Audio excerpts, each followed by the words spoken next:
हाँ तो प्यारे बच्चों, आइए आज की वर्कशीट को डिटेल में डिस्कस करते हैं। आज की जो वर्कशीट है आपकी 18 तारीख की, इसमें आपका जो टॉपिक है वो रिफ्रैक्शन का शुरू हो गया है। और रिफ्रैक्शन का मीनिंग क्या है? जब लाइट एक मीडियम से दूसरे मीडियम में जाती है तो वो मुड़ जाती है। तो लाइट का एक मीडियम से दूसरे मीडियम में जाने पर मुड़ जाना ही रिफ्रैक्शन कहलाता है। और जब एक मीडियम से दूसरे मीडियम में लाइट जाती है, रियलिटी में उसकी स्पीड चेंज होती है, इसलिए वो मुड़ती है। तो रीज़न क्या हो गया? Due to change in speed of light. क्योंकि लाइट की जो स्पीड है वो वैक्यूम में 3 × 10⁻⁸ मीटर पर सेकंड है, लेकिन जब वो मीडियम चेंज करती है तो दूसरे मीडियम में उसकी स्पीड अलग होती है। और यही कॉज है रिफ्रैक्शन का कि लाइट की स्पीड चेंज होती है मीडियम चेंज होने के बाद। उसके बाद आपको ग्लास की स्लैब में रिफ्रैक्शन दिख रहा है, यह आपको 8वीं क्लासेस छोटी क्लासेस में भी करवाया गया है। तो ये आपको एक कांच का स्लैब दिखाया गया है। इसमें ये जो चकोर है ये कांच का स्लैब है। इसमें जो भी रे ऑफ लाइट आई है ओब्लिकली, यानी कि थोड़ी टेढ़ेपन से जो रे ऑफ लाइट आई, इसे इंसिडेंट रे बोलेंगे। और जब ये मीडियम यहाँ पर कांच में एंटर करेगी तो यहाँ जाते ही थोड़ी सी मुड़ जाएगी, इसे रिफ्रैक्टेड रे बोलेंगे। और जो ये यहाँ से बाहर निकलेगी फिर से मीडियम बदलेगा, तब इसे एमरजेंट रे बोलेंगे। तो ये एमरजेंट रे हो गई, ये अंदर रिफ्रैक्टेड रे और ये इंसिडेंट रे। तो इसके बेस पे भी इसके दो लॉ बनाए गए हैं, लॉ ऑफ रिफ्रैक्शन। पहला जो लॉ है इंसिडेंट रे, रिफ्रैक्टेड रे और नॉर्मल। ये इंसिडेंट रे है, ये नॉर्मल है और ये रिफ्रैक्टेड रे। ये तीनों एक ही प्लेन में है और ये तीनों का एक ही पॉइंट है कॉमन। और दूसरा जो पॉइंट है वो ध्यान से देखिए आप, दूसरा जो लॉ है रिफ्रैक्शन का उसे स्नेल्स लॉ ऑफ रिफ्रैक्शन भी बोलते हैं। इस लॉ के अकॉर्डिंग क्या है, जो एंगल आई ए बना है यहाँ पर नॉर्मल और इंसिडेंस के बीच में, और यहाँ पर जो एंगल बना है नॉर्मल और रिफ्रैक्शन के बीच में, तो एंगल आई है, ये एंगल यहाँ वाला एंगल आर है। तो साइन थीटा में आपने वैल्यू एंगल आई की ले लेनी है, अपॉन में साइन थीटा में वैल्यू आर की ले लेनी है। तो sine I upon sine R is always constant. यानी कि मान लीजिए बाहर की वैल्यू 40 डिग्री है आपकी, अंदर की 37 डिग्री है एंगल की वैल्यू। तो साइन 40 का जो भी वैल्यू है वो आपने ऊपर लिखना है, मान लीजिए वो 0.60 है।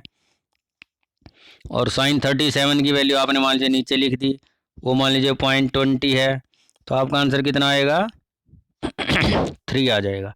तो ये वैल्यू कांस्टेंट है, यानी कि कोई भी दिए गए दो मीडिया हों, जैसे एक एयर है एक ग्लास है, तो उसके लिए रिफ्रैक्टिव इंडेक्स या स्नेल्स लॉ के अकॉर्डिंग जो ये वैल्यू है वो हमेशा फिक्स आएगी। तो स्नेल्स लॉ को रिफ्रैक्शन का सेकंड लॉ भी बोलते हैं।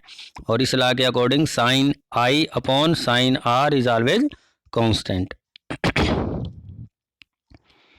तो इसमें एक बात और याद रखनी है आपने, एक वर्ड इसमें आया है लेटरल डिस्प्लेसमेंट। देखिए रियलिटी में ये रे ऑफ लाइट यहाँ से चली थी और हमें ये ऐसे महसूस होता था कि ऐसे बिल्कुल सीधी चल रही है, लेकिन रियलिटी में वो थोड़ी मुड़कर ऐसे बाहर निकली है। तो इन दोनों के बीच में जो ये डिफरेंस आ गया, इसे हम क्या कहेंगे? Lateral displacement. तो लेटरल डिस्प्लेसमेंट का मतलब जो रियलिटी में वो रे आई वो यहाँ से आई है और हमें दिख रही है वो यहाँ पर, तो उन दोनों के बीच का जो डिफरेंस है that is called lateral displacement. और लेटरल डिस्प्लेसमेंट जो है वो दो बातों पर डिपेंड करता है। एक तो जो ये कांच की स्लैब आपने ली है इसका कांच कितना डेंस है, यानी कि इसकी थिकनेस, और एक इसका रिफ्रैक्टिव इंडेक्स। तो दो बातों पे डिपेंड करेगा कि कांच जिस मटेरियल से आपने बनाया है, ग्लास स्लैब सॉरी, तो ग्लास स्लैब का मटेरियल कैसा है इस बात का इफेक्ट पड़ेगा, और उसकी थिकनेस मोटाई कितनी है। जितनी ज़्यादा थिकनेस होगी उतना ही लेटरल डिस्प्लेसमेंट ज़्यादा हो जाएगा। उसके बाद आपका टॉपिक है आज का रिफ्रैक्टिव इंडेक्स। रिफ्रैक्टिव इंडेक्स एक रेशियो को बोलते हैं, speed of light in two pair of media, यानी कि दो मीडियम है मान लीजिए, पहले मीडियम में स्पीड ऑफ लाइट अपॉन दूसरे मीडियम में स्पीड ऑफ लाइट, उन दोनों के अंदर जो भी रेशियो आएगी उसे हम क्या कहेंगे? Refractive index. और इसको हम इस अल्फ़ाबेट से रिप्रेजेंट करते हैं, हालांकि प्योर एन नहीं है, आपने थोड़ा सा एक टांग को बड़ा कर देना है, ये इसका ओरिजिनल निशान है। रिफ्रैक्टिव इंडेक्स को एब्सोल्यूट कब कहेंगे? जब किसी भी मीडियम को की जो रेशियो है आपने वो speed of light in vacuum से कंपेयर करनी है। यानी कि एक तरफ आपने speed of light in vacuum लेना है, दूसरी तरफ आपने उस मीडियम में स्पीड ऑफ लाइट लेनी है। तो अगर आपने किसी भी मीडिया को कंपेयर किया है वैक्यूम में स्पीड ऑफ लाइट से, तो वो जो आएगा वो एब्सोल्यूट रिफ्रैक्टिव इंडेक्स आएगा। मान लीजिए आपने हवा से रे ऑफ लाइट जो है, कोई भी मान लीजिए हवा में से वो कांच में घुस गई, तो speed of light in air upon speed of light in glass, तो वो आपका रिफ्रैक्टिव इंडेक्स आ जाएगा। लेकिन एब्सोल्यूट रिफ्रैक्टिव इंडेक्स कब आएगा?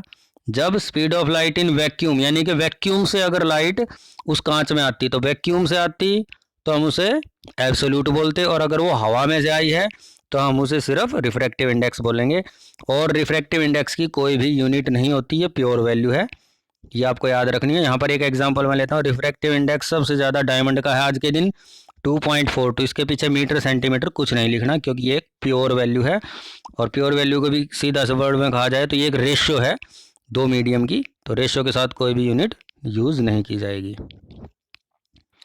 एक वर्ड इसमें ऑप्टिकली डेंसर मीडियम। देखिए, एक तरफ कांच है, एक तरफ वाटर है, दोनों डेंस मीडियम है, दोनों के पार्टिकल नज़दीक हैं, लेकिन इन दोनों में भी जो ग्लास है वो ज़्यादा डेंसर है, तो उसकी ऑप्टिकल डेंसिटी ज़्यादा है। तो जिस मीडियम के पार्टिकल बहुत ज़्यादा नज़दीक होंगे उसमें लाइट की स्पीड सबसे मंदी हो जाएगी, और उसे हम ऑप्टिकली डेंसर मीडियम बोलेंगे। और ऑप्टिकली रेयर मीडियम का मतलब, यदि दो मीडियम में से किसी एक मीडियम के अंदर पार्टिकल्स दूर दूर हैं और उसमें लाइट की स्पीड भी तेज़ होगी, उसे हम ऑप्टिकली रेयर मीडियम बोलेंगे।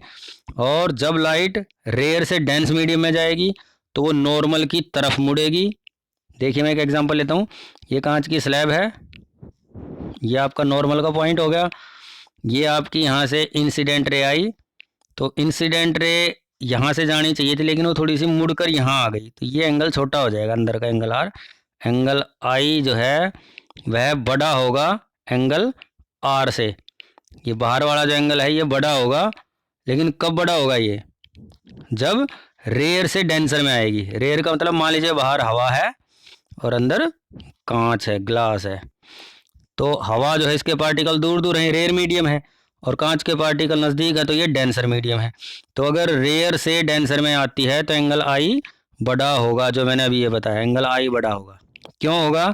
क्योंकि जो रे आई है वह नॉर्मल की तरफ मुड़ गई है। देखो, नॉर्मल की तरफ आ गई है, जाना इसको यहाँ से था, लेकिन ये नॉर्मल की तरफ आ गई, तो ये वाला अंदर वाला एंगल छोटा हो जाएगा। और दूसरी तरफ इसका उल्टा है।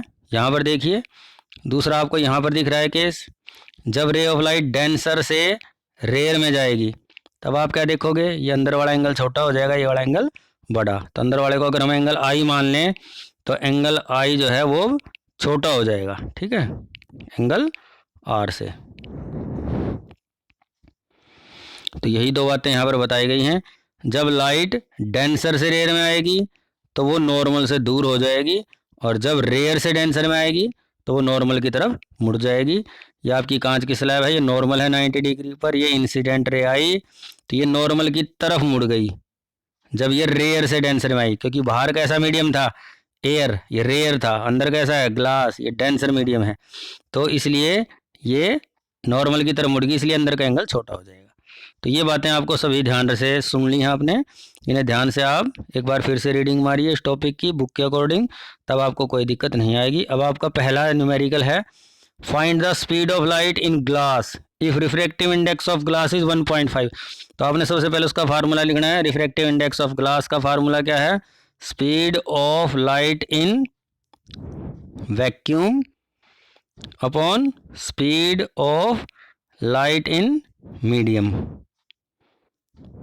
तो अब रिफ्रैक्टिव इंडेक्स ग्लास का पहले ही दे दिया न्यूमेरिकल वाले ने, 1.5 is equal to speed of light in vacuum कितनी है? 3 × 10⁸ और आपको ग्लास में क्या निकालना है? उसका speed of light in glass आपने निकालनी है। तो कैसे निकालोगे? जो स्पीड आपकी ये यहाँ चली जाएगी और डेट जो है वो नीचे आ जाएगा। तो क्या करोगे आप? 1.5 से इसको काटोगे तो आपका आंसर आएगा 2 × 10⁸ मीटर पर सेकंड। समझ में आ गया? तो आपको इसमें करना क्या था? फार्मूला लिख के 1.5 इज इक्वल टू 3 × 10⁸, क्योंकि ये क्या है? ये speed of light in vacuum है, upon speed of light in glass, ये आपको निकालनी है। तो speed of light in glass कैसे निकाली आपने? 3 × 10⁸ अपॉन 1.5। तो आपका कितना आ गया? 2 × 10⁸।